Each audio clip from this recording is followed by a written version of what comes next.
Okay, it's beer o'clock on Real Ale Craft Beer. What we got, Chris? We've got a cracking looking drink for Beavertown. This is Beavertown X Boneyard, Power of the Voodoo. It's their triple IPA. You get that? Will that snap into focus? There you go. It's yeah, triple IPA. And 10%. it's 10%. It's a big boy. We've just worked our way through the founders KBS. Yeah. So we're treating the ABVs with respect at the moment. The rest of those, the remnants of those have gone to the wives. There's no point in doing these things half cut. No. But you know, I am severely looking forward to this. Everything I have tried from Beavertown, even that kvass beer, which was a 3% bizarre Russian style of beer that toasty, we've never come across before. Yeah. Fabulous. Everything they've done has been brilliant.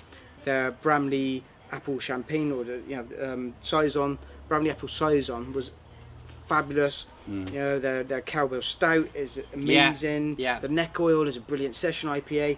These guys haven't put a foot wrong. This is a very, very good brewery. If you haven't tried them yet, you should try them. That's not to say I haven't passed judgment on this yet, because I haven't tried it. Yeah, I've not tried a 10% ABV beer from Beavertown before, so let's get it open. Of course, Chris, Real Ale 140. Check him out on Twitter. You generally on Twitter these days? Oh, I'm lackadaisical about my social media presence these days, but you can find me somewhere. You can find my blog somewhere if you go and look for it hard enough. So, beer in the glass. Show the guys on Periscope down there. It's a two-finger head. It's a two-finger white head. Nice slow-moving carbonation. It's slightly hazy, but generally for a 10% ABV beer. Not much movement on the. It's not overly carbonated. Yeah, You'll be able to pick that up down there. You can see that the carbonation's kind of fighting its way through the body of the beer. It's a dense beer. I'm getting the smell from, well, a foot away from my face. Yeah. It looks great. I'm gonna get my hooter in this. Yeah, let's get the aroma. Cheers. Oh wow. Blimey. No, we've just been, like I said, we've just had a go at the KBS, the founders beer. That was 70 IBUs. I'm guessing just from the nose that this is further up that scale. We've done these beers the right way around. Yeah, totally. I'm getting masses of mandarin, satsuma, lychee, touch of kiwi fruit maybe. This is absolutely bonkers. It's going to be one mental taste. You can tell, as Chris mentioned, when you opened the can and you were smelling the beer half a foot away. It's like somebody's put a fruit salad, and there's pineapple as well. Yeah, grapefruity, sweet. Yeah, there's lots of sweetness. Oh man, it smells good. Let's dive in. Yeah, let's dive in. Cheers. Cheers.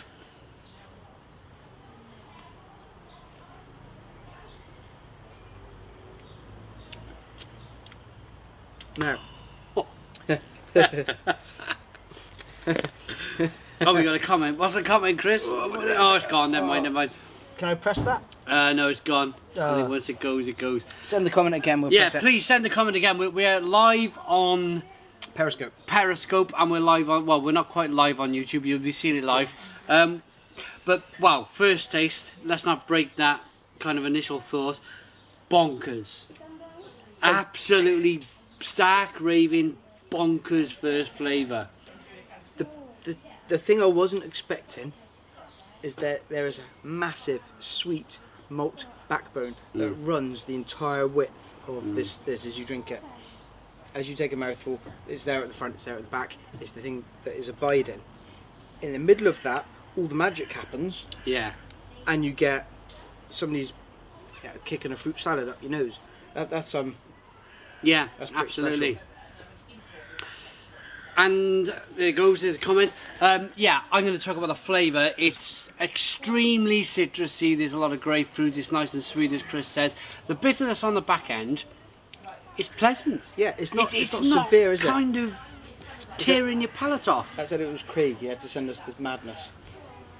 Is he passing this on to somebody else? Craig Samuels, who's watching, actually sent. Oh. He's actually watching live on Periscope. He sent the beers. Craig, thank you very much. This is amazing. I did indeed bring the beers to Chris, Real Ale 140. As you asked, we're doing this live. It's on YouTube above us on the camera, but below is live on Periscope. Yeah, the massive. You expect a massive wallop. It's a triple IPA. You expect to be assaulted by hops. Yeah. And it's so well balanced with that malt backbone that you don't feel it.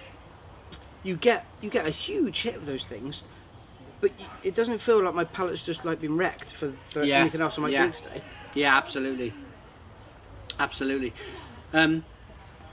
There's a spiciness as well in there that I quite like. Almost like a hint of the saison, isn't there? Yeah. Yeah. The mouthfeel, it's not overly carbonated. Sometimes you can get a big overly carbonated beer that's just fizzing in your mouth, and It's smooth. it's smooth, super smooth. It reminds me a little bit of the. Do you remember the Thornbridge Odell collaboration?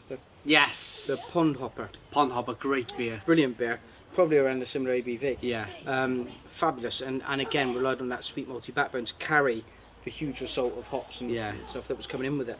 Yeah, absolutely. I haven't had a beer this well balanced since that beer. Yeah. I don't think anyway. The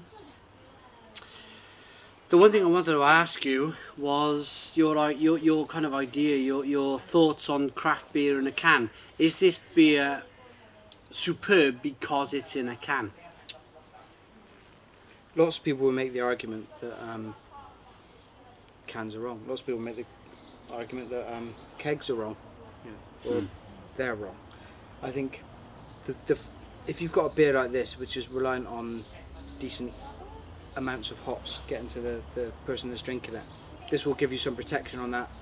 I've done reviews before. We've compared cans and bottles of Punk IPA by Brewdog, and you'll see the difference in the colour, even and the variation there, and the hop fade that you'll get in the bottle that you won't get in the can.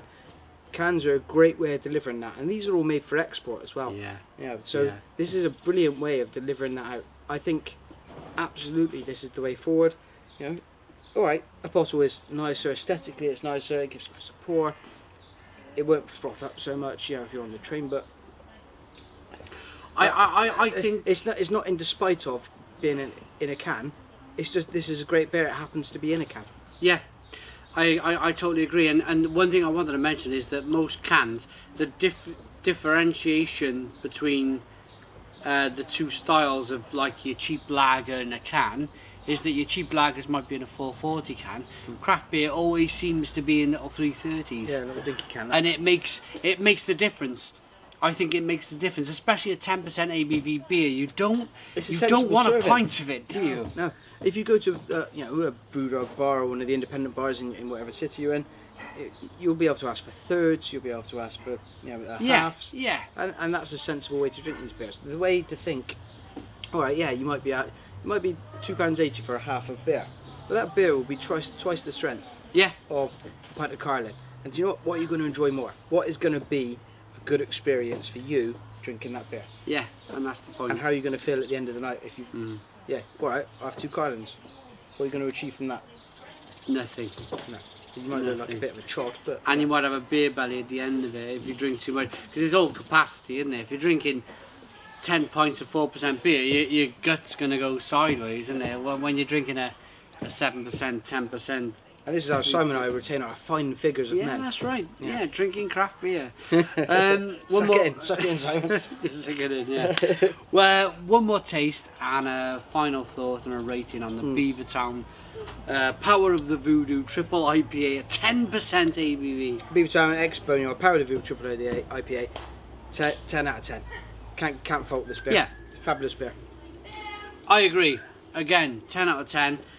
There's not one kind of issue, one little small point that I can take away from a beer. So yeah, of course it gets a 10 out of 10. Thanks for watching. Put your comments in the comments box. Check out Real Ale 140 on Twitter, Facebook, Instagram, everywhere. Wherever you want to look. Cheers.